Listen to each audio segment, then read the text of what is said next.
Thank you for joining us on Asset Television News. I am Eugenia Solomon. First, the headlines. NECO, WAEC to adopt CBT test method in 2026. Efcc arrests Aisha Achimogu on arrival from London. Plus, CBN introduces charges on payment and settlement systems. In other news, in detail.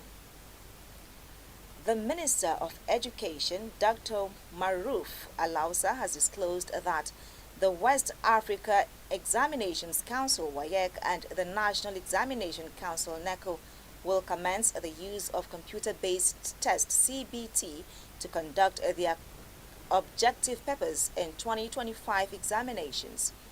Speaking after an extensive tour of several CBT centers in Buari on Monday, and real-time monitoring of the Joint Admissions and Matriculation Board's digital control room, Alausa explained that by May-June 2026, both objective and essay components of WAEC and NECO exams will be fully computer-based.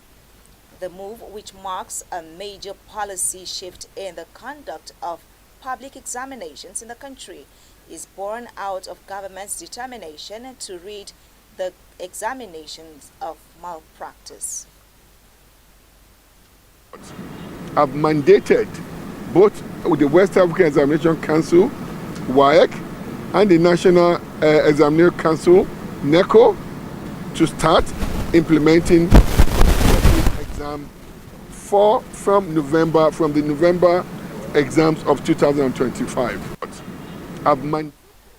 Alausa, while expressing deep satisfaction on the conduct of the ongoing 2025 Unified Tertiary Matriculation Examination, UTME, described it as a world-class exercise that meets international standards, and further disclosed that a committee led by JAMB Registrar Professor Ishaq Oloyede is currently auditing Nigeria's examination processes and their findings, which are expected by the end of next month to guide future reforms across all levels of education. I must tell you, I am extremely impressed the way JAM is conducting its annual exam meets all international benchmark with exam that is based, that is being foolproof for people to cheat. So this is an exam that it's done, monitored, coordinated with the highest level of integrity. And I'm happy that we're able to do this in Nigeria. Earlier, JAM Registrar Oloyede, while describing the 2025 UTME as one of the best ever conducted by the board, disclosed that over 40 candidates have been arrested for impersonation and other exam malpractice offenses during the ongoing UTME. I have had one uninformed person saying that we send people to centers other than what they have chosen. We have thrown the challenge. Bring one of such person. If you bring one, we will give you a lot of money you can never find. Because it will be unreasonable to post a person to where he or she has not chosen. I have had. Well, JAM dismissed allegations that candidates were posted to centers they did not select, challenging anyone with such a claim to produce evidence. While the Economic and Financial Crimes Commission, EFCC, has arrested businesswoman Aisha Achimogu at the Nnamdi Azikiwe International Airport, Abuja. Achimogu was arrested around 5 a.m. shortly after her return from London. Achimogu had been declared wanted in March by the EFCC over allegations of criminal conspiracy and money laundering. On Monday, the Federal High Court in Abuja, presided over by Justice R.E. Eko, had ordered her to appear before the EFCC on Tuesday and also to appear before the court on Wednesday, April 30th, 2025. Her lawyer, Chika Osolu Ojukwu, confirmed her arrest in a message saying Aisha Achimogu, who arrived voluntarily into the country from London, was arrested by the Efcc around 5 a.m. on Tuesday. Ojukwu criticized the Efcc's action, describing it as a violation of a court order. Well, a general court-martial sitting at the headquarters 82 Division Nigerian Army Enugu has sentenced Private Adamu Muhammad to death by hanging for murder, while Private Abubakar Yusuf was sentenced to 10 years imprisonment for robbery. These sentences were handed down following the conclusion of their trials for murder and robbery respectively. A statement by the Acting Deputy Director, Army Public Relations, 82 Division, Lieutenant Colonel Jonah Onoakalu said the court-martial, composed of 11 members, was inaugurated on Friday 18th, 2025 by the General Officer Commanding 82 Division, Major General Oluyemi Olatoye, to adjudicate cases involving erring personnel within the division. Delivering judgment on Private Muhammad, the president of the court, Brigadier General Sadisu Buhari, said the soldier was found guilty of the murder of his girlfriend, Hawa Aliyu, an offense punishable under Section 106, subsection A of the Armed Forces Act, Cap A20, Laws of the Federation of Nigeria 2004. In a separate case, the court found Private Yusuf guilty of robbery at a mall within Enugu, while Yusuf was convicted under Section 107, subsection 1 and B of the Armed Forces Act, Cap A20, LFN 2004. He reaffirmed the Nigerian Army's commitment to maintaining discipline and upholding the highest standards of ethics and professionalism. He assured the public that the Army remains steadfast in its mission to protect the integrity of its operations and foster trust and confidence among the Nigerian people. Nigerian government has been charged to step up her security apparatus to resolve the menace of kidnapping in Uromi, Edo State, and Nigeria as a whole. Francis Onabis, a politician and businessman, made this known in a statement made available to newsmen in Abuja. He said kidnapping has grown into a terrifying reality in Uromi, across Edo State, and throughout Nigeria. According to him, what once seemed like isolated criminal acts have evolved into organized and lucrative enterprises, disrupting lives and crippling local economies and creating a climate of fear. Onabis said Uromi, a proud town known for its industrious people, vibrant markets, and rich agricultural heritage, has turned a kidnap haven for criminals.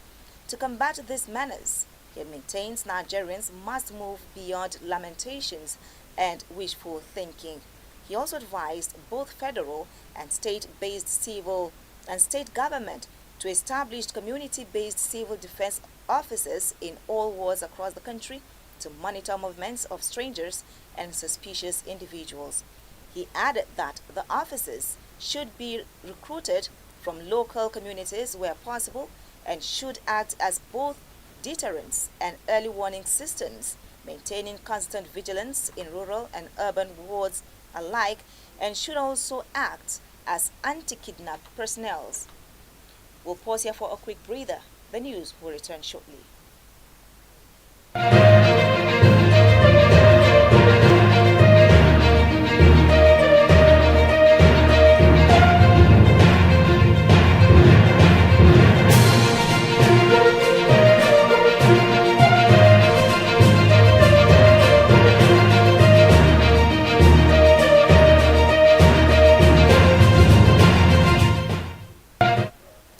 Alright, glad to have you back. If you're just joining us, you're watching the news on Assets Television.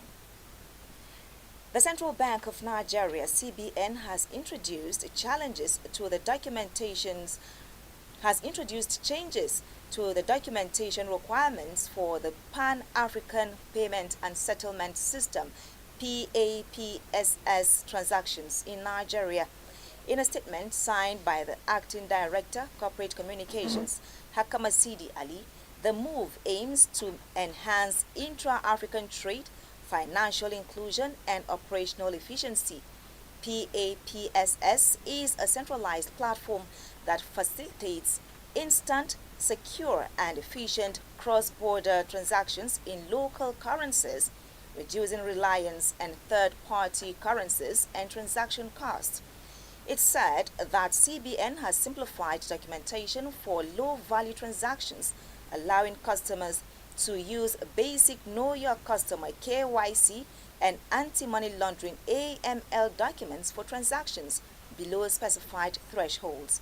Additionally, it said applicants are responsible for ensuring regulatory compliance, while authorized dealer banks can source foreign exchange for PAPSS settlements through the Nigerian foreign exchange markets. A Nigerian senator, Natasha Akpotio-Duahan, was handed a 6-month suspension for her behavior towards the Senate President, Senator Godswill Akpabio, following new seating arrangements. Natasha was asked to apologize to the Senate for the lifting of her suspension, but she prefers suspension than apology. However, on a change of mind after suspending more than a month, she wrote an apology laden with satire.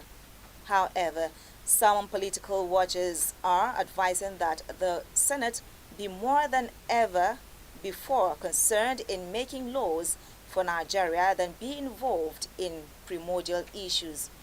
One of those concerned Nigerians is Dr. Sami Charles. Sometimes the case of Nigeria becomes like a mirage. The more you look, the less you see. In recent times, there have been issues in the National Assembly. A nation that should be worried on how to solve her problems.